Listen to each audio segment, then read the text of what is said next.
જય સ્વામિનારાયણ. સહજાનંદ વિદ્યાલયના video lecture શિક્ષણમાં આપ સર્વ વિદ્યાર્થી મિત્રોનું હાર્દિક સ્વાગત છે. ધોરણ 11 રસાયણ વિજ્ઞાન પ્રકરણ 4. આજના લેક્ચરમાં આપણે કોસેલ અભિગમ એટલે શું એ સમજીશું. એ કોસેલે રાસાયણિક બંધ સમજાવવા માટે કઈ અભિધારણાઓ આપી એ કોસેલ અભિગમ તરીકે ઓળખાય છે.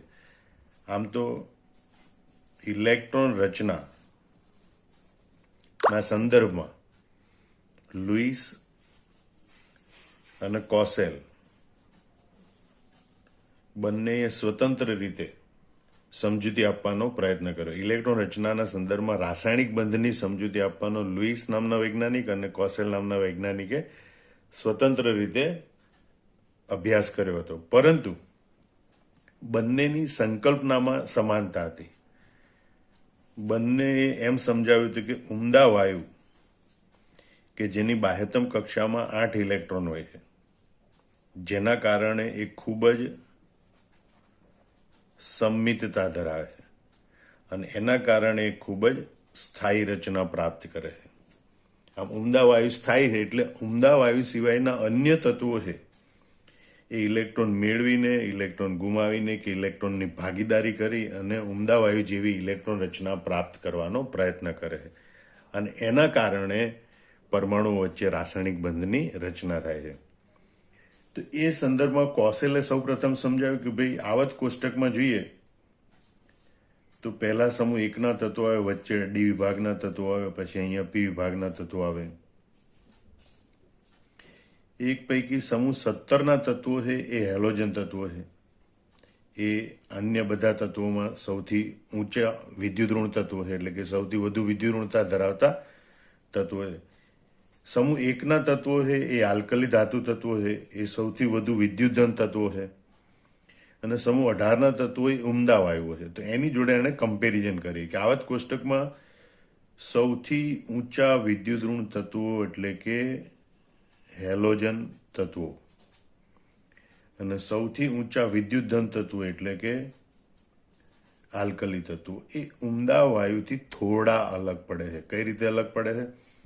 તો ઉમદા વાયુ પાસે બાહ્યતમ કક્ષામાં 8 ઇલેક્ટ્રોન હોય છે અને હેલોજન તત્વો પાસે બાહ્યતમ કક્ષામાં 7 ઇલેક્ટ્રોન હોય છે. મતલબ કે ઉમદા વાયુ કરતાં હેલોજન તત્વોમાં 1 ઇલેક્ટ્રોન ઓછો હોય છે, જ્યારે આલ્કલી ધાતુ તત્વો છે એમાં ઉમદા વાયુ કરતાં 1 ઇલેક્ટ્રોન વધારે હોય છે. આમ ઉમદા વાયુની ઇલેક્ટ્રોન રચના કરતાં હેલોજન તત્વો અને આલ્કલી તત્વોની ઇલેક્ટ્રોન રચના થોડી અલગ પડે છે અને એટલે એમ દર્શાવવામાં આવ્યું કે આવત કોષ્ટકમાં સૌથી ઊંચા વિદ્યુત ઋણ હેલોજન તત્વો એટલે કે સૌથી ઊંચી વિદ્યુત ઋણતા ધરાવતા હેલોજન તત્વો અને સૌથી ઊંચા વિદ્યુતધન આલ્કલી તત્વો એ ઉમદા વાયુઓ કરતાં થોડા અલગ પડે છે. અને એના કારણે જ આ જે સંકલ્પના હતી એ પ્રમાણે તત્વો ઉમદા વાયુ જેવી ઇલેક્ટ્રોન રચના પ્રાપ્ત કરવી હોય તો આની પાસે બહારની કક્ષામાં 7 ઇલેક્ટ્રોન છે અને માટે હેલોજન તત્વો છે એ સામાન્ય રીતે 1 ઇલેક્ટ્રોન મેળવે તો ઉમદા વાયુ જેવી સ્થાયી રચના પ્રાપ્ત કરી શકે અને માટે જ હેલોજન તત્વો 1 ઇલેક્ટ્રોન મેળવી ઋણ આયન બનાવવાની વૃત્તિ ધરાવે છે. એ જ રીતે આલ્કલી તત્વો છે એની બાહ્યતમ કક્ષામાં 1 ઇલેક્ટ્રોન વધારાનો છે ઉમદા વાયુ કરતા, એટલે 1 ઇલેક્ટ્રોન ગુમાવે તો એ ઉમદા વાયુ જેવી ઇલેક્ટ્રોન રચના પ્રાપ્ત કરી શકે અને માટે જ આલ્કલી તત્વો છે એ 1 ઇલેક્ટ્રોન ગુમાવી ધન આયન બનાવવાની વૃત્તિ ધરાવે છે. ઉમદા વાયુના સંદર્ભમાં કોસેલે આવું સમજાવ્યું. ફરીથી જોઈ લો, આવત કોષ્ટકમાં સૌથી ઊંચા વિદ્યુત ઋણ હેલોજન તત્વ અને સૌથી ઊંચા વિદ્યુતધન આલ્કલી તત્વો ઉમદા વાયુથી થોડા અલગ પડે, માટે હેલોજન તત્વો 1 ઇલેક્ટ્રોન મેળવી ઋણ આયન બનાવવાની વૃત્તિ ધરાવે, આલ્કલી તત્વો 1 ઇલેક્ટ્રોન ગુમાવી ધન આયન બનાવે છે. હવે આ રીતે બનેલા ઋણ આયન અને ધન આયનો ઉમદા વાયુ જેવી ઇલેક્ટ્રોન રચના પ્રાપ્ત કરે છે. આલ્કલી ધાતુ તત્વો હોય એ 1 ઇલેક્ટ્રોન ગુમાવે એટલે M+ ધન આયન બને. આ ધન આયન એ ઉમદા વાયુ જેવી એટલે કે NH2 NP6 પ્રકારની ઇલેક્ટ્રોન રચના પ્રાપ્ત કરે છે. એ રીતે હેલોજન તત્વો છે એ 1 ઇલેક્ટ્રોન મેળવે અને હેલાઇડ ઋણ આયન બનાવે અને એ પણ ઉમદા વાયુ જેવી એટલે કે NH2 NP6 પ્રકારની ઇલેક્ટ્રોન રચના પ્રાપ્ત કરે. સિવાય કે હિલિયમ જેવી ઇલેક્ટ્રોન રચના પ્રાપ્ત કરે તો હિલિયમની ઇલેક્ટ્રોન રચના 1s2 હોય છે. એટલે કેટલાક તત્વો જેમ કે હાઇડ્રોજન છે એ જો એક ઇલેક્ટ્રોન મેળવે તો 1s2 પ્રકારની ઇલેક્ટ્રોન રચના પ્રાપ્ત કરી શકે હાઇડ્રાઇડ આયન બનાવે ત્યારે. એ અપવાદરૂપ ઘટના છે. સામાન્ય રીતે આ રીતે બનેલા ધન આયન અને ઋણ આયન એ ઉમદા વાયુ જેવી ઇલેક્ટ્રોન રચના પ્રાપ્ત કરે છે, જેને સામાન્ય રીતે NS2 NP6 વડે દર્શાવાય છે. હવે જે ધન આયન બન્યા અને જે ઋણ આયન બન્યા એ એકબીજા સાથે સ્થિર વિદ્યુતીય આકર્ષણ બળથી સ્થાયી થાય છે, એટલે કે સ્થાયી રચનાથી જોડાય છે. અને એમની વચ્ચે રચાતો બંધ છે એને આયની બંધ કહે છે. સામાન્ય રીતે ઋણ વીજભાર છે તો એની આજુબાજુ બધી બાજુ ધન આયનો ગોઠવાય, અને ધન આયન હોય તો એની આજુબાજુ બધે ઋણ આયનો ગોઠવાય.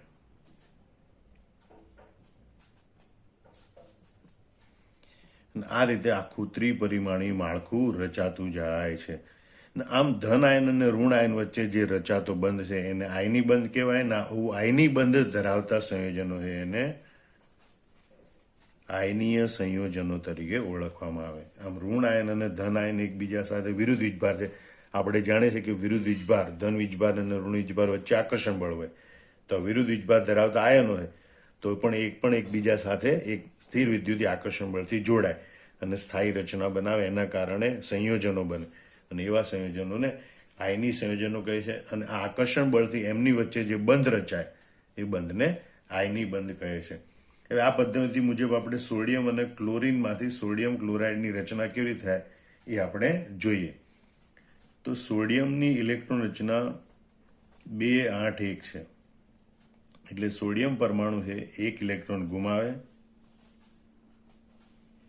અને એટલે સોડિયમ ધન આયન બને, જેની ઇલેક્ટ્રોન રચના 2 8 થાય, જે નિયોન જેવી એટલે કે ઉમદા વાયુ જેવી ઇલેક્ટ્રોન રચના છે. એ રીતે ક્લોરીન પરમાણુ છે, એ ક્લોરીન પરમાણુ એની ઇલેક્ટ્રોન રચના 2 8 7 છે, એનો પરમાણુ ક્રમાંક 17. એટલે એ એક ઇલેક્ટ્રોન મેળવે અને એક ઇલેક્ટ્રોન મેળવ્યા પછી ક્લોરાઇડ ઋણ આયન બને, ત્યારે એની ઇલેક્ટ્રોન રચના 2 8 8 એટલે કે ઉમદા વાયુ જેવી ઇલેક્ટ્રોન રચના પ્રાપ્ત થાય છે. હવે Na+ અને Cl- પોતે ઉમદા વાયુ જેવી ઇલેક્ટ્રોન રચના ધરાવે એટલે સ્થાયી છે, પરંતુ એમની ઉપર વિરુદ્ધ વીજભાર છે. વિરુદ્ધ વીજભારને કારણે Na+ અને Cl- એકબીજા સાથે જોડાય છે અને NaCl સોડિયમ ક્લોરાઇડ સંયોજન બનાવે છે. અને આ રીતે કોસેલના અભિગમ મુજબ એક પરમાણુ ઇલેક્ટ્રોન ગુમાવે ધન આયન બનાવે, બીજો પરમાણુ ઇલેક્ટ્રોન મેળવે ઋણ આયન બનાવે. ધન આયન અને ઋણ આયન એકબીજા સાથે સ્થિર વિદ્યુતીય આકર્ષણ બળથી જોડાય અને એના પરિણામે એમની વચ્ચે બંધ રચાય છે એવું સમજાવ્યું હતું. અને આમ Na+ અને Cl- વચ્ચે આયનિક બંધની રચના થાય છે. આમ ધન આયન અને ઋણ આયન વચ્ચે સ્થિર વિદ્યુતીય આકર્ષણ બળને કારણે રચાતા આવા બંધને વિદ્યુત સંયોજક બંધ પણ કહે છે. એટલે આપણે જેને ધન આયન અને ઋણ આયન વચ્ચે રચાતો બંધ છે એને આપણે આયની બંધ કહીએ, એને વિદ્યુત સંયોજક બંધ એમ પણ તરીકે ઓળખવામાં આવે છે. અને વિદ્યુત સંયોજકતા એ આયન પરના એકમ વીજભારની સંખ્યા છે. વિદ્યુત સંયોજકતા બરાબર વીજભારની સંખ્યા, અથવા તો આપણે કહીએ કે ભાઈ એકમ વીજભારની સંખ્યા. દાખલા તરીકે આપણે લખ્યું Na+ ધન આયન, તો એની પાસે એક એકમ ધન વીજભાર છે. Cl- આયન તો એની પાસે એક એકમ ઋણ વીજભાર છે. આમ Na+ની સંયોજકતા +1 ગણાય અને ક્લોરાઇડ આયનની સંયોજકતા -1 ગણાય. દાખલા તરીકે આપણે એક બીજું ઉદાહરણ લઈએ. કેલ્શિયમ એની ઇલેક્ટ્રોન રચના 2 8 8 2 છે. એટલે 12મી કક્ષાના 2 ઇલેક્ટ્રોન સરળતાથી ગુમાવે એટલે કેલ્શિયમ 2+ ધન આયન બને, જેની ઇલેક્ટ્રોન રચના 2 8 8 ઉમદા વાયુ જેવી હોય. તો આપણે એમ કહી શકીએ કે એની ઉપર કેલ્શિયમ ધન આયન પાસે 2 એકમ ધન વીજભાર છે, +2 એનો મતલબ. એટલે જ આપણે કેટલાક વિદ્યાર્થીઓ પૂછ્યા કે +2 લખવાનું બદલે 2+ કેમ લખવામાં આવે છે? તો પ્લસ એ ચિહ્ન અહીંયા એકમ વીજભાર માટે છે અને એકમ વીજભારની સંખ્યા કેટલી? 2. આપણે સામાન્ય રીતે એવું લખતા હોય છે કે ભાઈ એક્સ કેટલા? તો કે 2x. એક્સ કેટલા? 2x. એમ વીજભાર કેટલા? તો 2. એટલે 2 પ્લસ લખાય છે. +2 એ આપણી સામાન્ય ગણિતીય સંખ્યા થઈ જાય. અહીંયા 2 પ્લસ એટલા માટે લખવામાં આવે છે કે 2 એકમ ધન વીજભાર છે. એટલે અહીંયા કહેવાય 2 એકમ ધન વીજભાર. અને માટે એની વિદ્યુત સંયોજકતા એ +2 ગણવામાં આવે છે. એટલે આપણે ઓક્સિજન માટે જોઈએ તો ઓક્સિજનની ઇલેક્ટ્રોન રચના 2 6 છે. બાહ્યતમ કક્ષામાં ઉમદા વાયુ જેવી ઇલેક્ટ્રોન રચના પ્રાપ્ત કરવા માટે 2 ઇલેક્ટ્રોન ખૂટે. એટલે 2 ઇલેક્ટ્રોન મેળવી O2 માઇનસ આયન બને. અને એટલે એની ઇલેક્ટ્રોન રચના 2 8 ઉમદા વાયુ જેવી ઇલેક્ટ્રોન રચના પ્રાપ્ત થાય. અહીંયા 2 માઇનસ એનો મતલબ કે 2 એકમ ઋણ વીજભાર છે. અને માટે ઓક્સિજનની વિદ્યુત સંયોજકતા, ઓક્સાઇડ આયનની વિદ્યુત સંયોજકતા એ -2 ગણી શકાય. તો આમ તમે જોઈ શકો ધન આયન અને ઋણ આયન વચ્ચે સ્થિર વિદ્યુતીય આકર્ષણ બળને કારણે રચાતો બંધ એને આયનિક બંધ ઉપરાંત વિદ્યુત સંયોજક અથવા તો વિદ્યુત સંયોજક બંધ પણ કહે છે.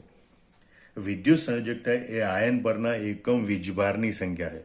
કોઈ પણ તત્વ માટેની વિદ્યુત સંયોજકતા એ કેટલી?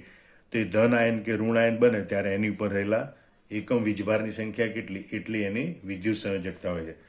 આ પ્રમાણે જોઈએ તો સોડિયમ ધન આયન છે એની વિદ્યુત સંયોજકતા +1 અને ક્લોરીન એટલે કે ક્લોરાઇડ ઋણ આયન છે એની વિદ્યુત સંયોજકતા -1 વડે દર્શાવાય છે. આમ કોસેલ અભિગમ એ ઇલેક્ટ્રોનની હેરફેર દ્વારા, એને બીજી રીતે કહેવાય ઇલેક્ટ્રોનની આપલે દ્વારા આયનોની રચના સમજાવે છે તેમજ આયની સ્ફટિકમય સંયોજનોનો આધુનિક ખ્યાલ પૂરો પાડે છે. એટલે કે આયનોની રચના દ્વારા આયની સંયોજનો કેવી રીતે બને એ સમજાવે છે. આયની સંયોજનોની સમજણ માટે કોસેલ અભિગમ ખૂબ મહત્વનો છે. એટલે કે માત્ર આયન બની અને જે સંયોજનો બને કે જેમનો આયનિક બંધની રચના થયેલી હોય એની સમજૂતી આપવા માટે કોસેલનો અભિગમ ખૂબ મહત્વનો છે. પરંતુ બીજા ઘણા બધા એવા સંયોજનો છે કે જે આ ખ્યાલ સાથે સુસંગત નથી. એટલે કે બધા સંયોજનોમાં ઇલેક્ટ્રોનની આપલે થાય અને પછી જ બંધ રચાય એવું હોતું નથી. કેટલાક સંયોજનોમાં ઇલેક્ટ્રોનની ભાગીદારી થાય અને એ પ્રમાણે પણ બંધ રચી શકાય છે. આમ કોસેલનો અભિગમ છે એ આયની સંયોજનો પૂરતો મર્યાદિત છે. કોસેલ અભિગમની પૂર્વધારણાઓ આપણે ઝડપથી પુનરાવર્તિત કરી લઈએ. આવત કોષ્ટકમાં સૌથી ઊંચા વિદ્યુત ઋણ હેલોજન તત્વો અને સૌથી ઊંચા વિદ્યુતદાન આલ્કલી તત્વો ઉમદા વાયુથી થોડા અલગ પડે છે. હેલોજન તત્વો 1 ઇલેક્ટ્રોન મેળવી ઋણ આયન બનાવે છે, જ્યારે આલ્કલી તત્વો 1 ઇલેક્ટ્રોન ગુમાવી ધન આયન બનાવે છે. આ રીતે બનેલા ઋણ આયનો અને ધન આયનો ઉમદા વાયુ જેવી ઇલેક્ટ્રોન રચના પ્રાપ્ત કરે છે, જેને સામાન્ય રીતે NH2 NP6 વડે દર્શાવે છે, હિલિયમ સિવાય. આ ઋણ આયનો અને ધન આયનો એકબીજા સાથે સ્થિર વિદ્યુતીય આકર્ષણ બળથી સ્થાયી થાય છે અથવા તો જોડાય છે. અને આ પ્રકારે રચાતા બંધને આયની બંધ કહે છે.